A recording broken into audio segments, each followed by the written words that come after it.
So you become the Speaker of the House. Yes. Took me 15 rounds. 15 rounds to get through it. Musk says, he tweeted, I don't know when he tweeted, but he tweeted saying, vote for me. He vote for this guy, right? So Musk's got a voice. Hey, guys, let's have this guy. And you guys are going back and forth.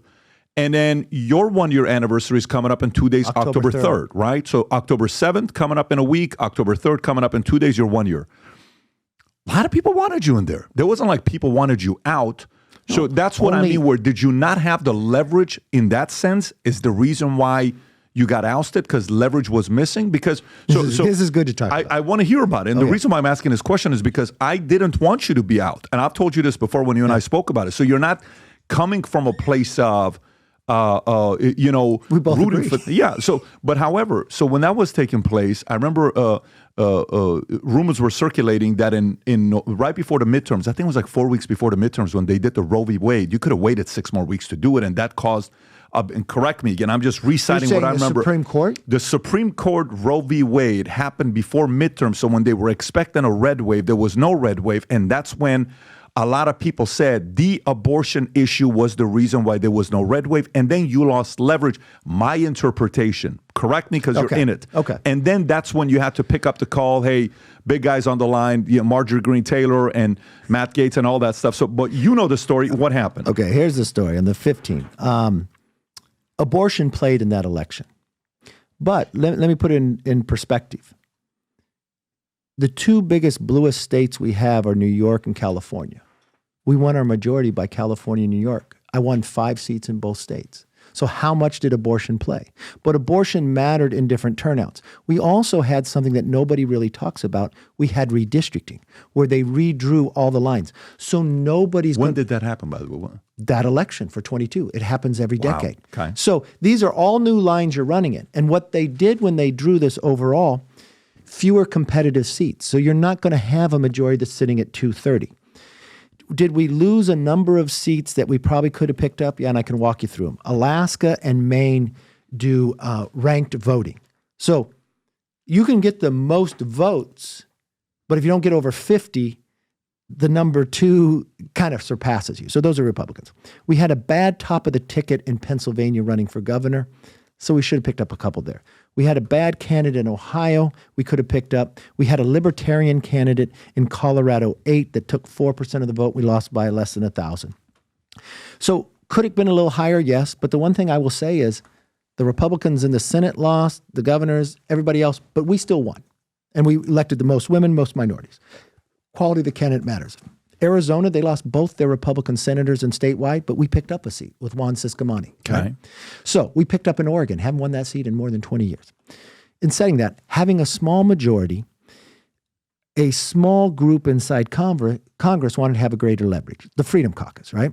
So they wanted to go back to a rule that we've always had about a motion to vacate, where one person can offer it, right? It's just like, think you have a primary that you nominate somebody. So we go through that, and I win the conference to become speaker. I was the leader. We go to the floor, and these members vote against me. We go through 15 rounds, and then I win. The motion to remove me were 8 members of our entire conference and all the Democrats. Okay? So if you're getting 94%, wouldn't you think that person wins or whatever? It really drove through one member who is Matt Gaetz. And unbeknownst to me, I help select the committees. But there's one committee in Congress called the Ethics Committee. It doesn't matter who's in the majority. It's the exact same number of Republicans and Democrats, and whoever has the majority is the chair. They are the individuals who look at all the ethics. I have nothing to do with them because they could investigate me. You normally put former prosecutors on there. Unbeknownst to me, when I wasn't speaker, when Pelosi was speaker, they started looking into Matt Gaetz. And some of this I've learned later, right? And Matt Gaetz has this complaint about him of paying underage women and going to drug parties, and the person he was with is in jail and all this stuff. Well, what happens, I learned after the fact, is when you start investigating something like that, but the federal entity started, they come to ethics and they say, pause. Okay, we're investigating. So once once the feds stop, the ethics finish up what they were doing. And somewhere along the way, he gets some new letter. Ethics is asking some questions. He thinks I'm doing this to him. I don't know this. While this is going on. Yeah, this is in the middle. I'm already speaker. I'm already speaker. We're already passing. He's getting along. He's saying I get an A for what I'm doing. And some other member tells me this. I said, I don't even know this. I don't even know that they could have asked me. I don't even know what's going on. I have nothing to do with this. And Matt wants me to influence the ethics. I'm not going to do that. So then Matt starts dreaming up to say, October 3rd, government is going to shut down.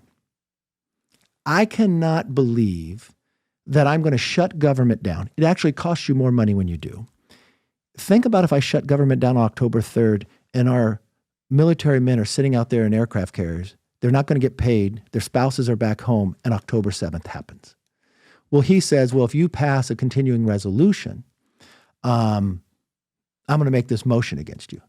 So that's what he did. And the Democrats, even though they said they'd never vote for a motion to vacate, they did. And I believe when they came to tell me was, we want to win the majority. You're the one leader who's always won. You raise more money than everybody else. We think you have to go so we can win. And so in essence, Matt worked with all the Democrats to try to pick. And you watched, you couldn't find a speaker after that.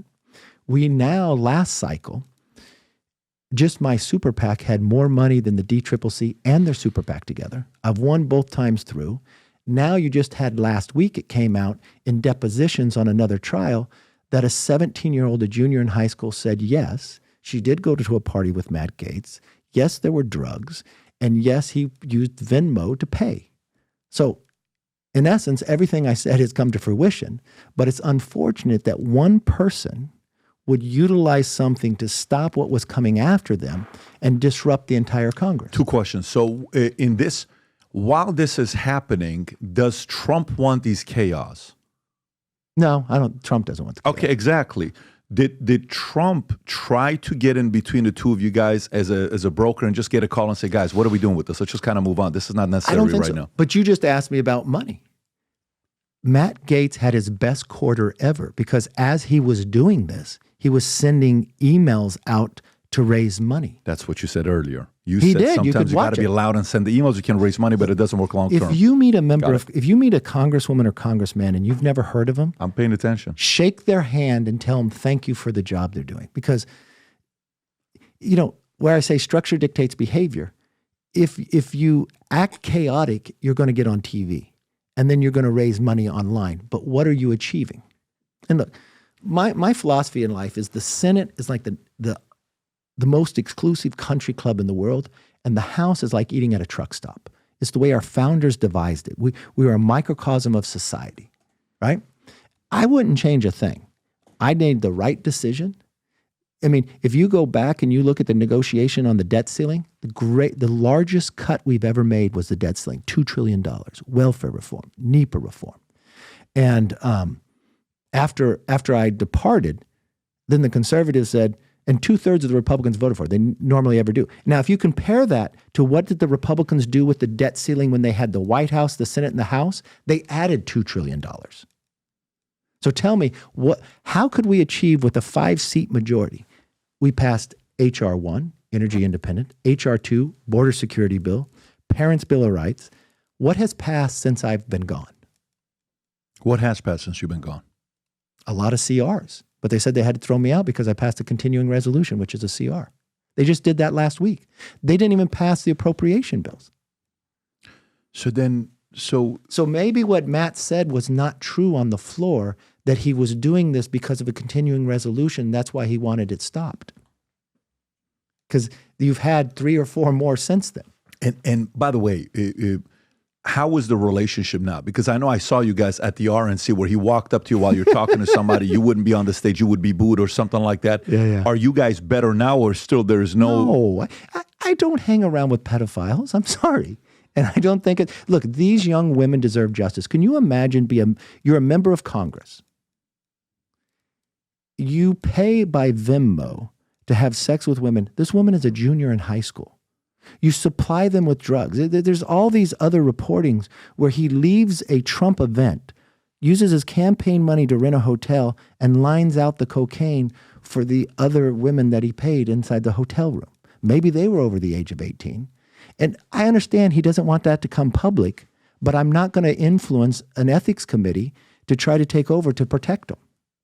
Is that the one you're talking, Rob? Yeah, that's the moment that I think was that you guys said. I think he came to give you a hug and a kiss, the Middle Eastern way on the cheeks. The one thing I see there is the one thing I've always learned: a leader keeps their head. Tell me in here who's the leader. Press play, Rob.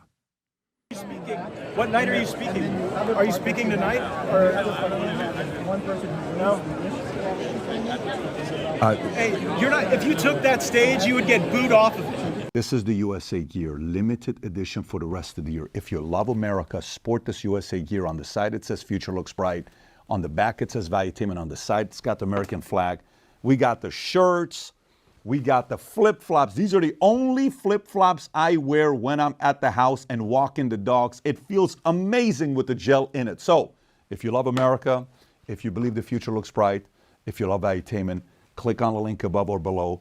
Go wear some of the gear and tag us because we share the pictures on the podcast all the time. So go to vtmerch.com and place your order. So if you like this clip and you want to watch another one, click right here. And if you want to watch the entire podcast, click right here.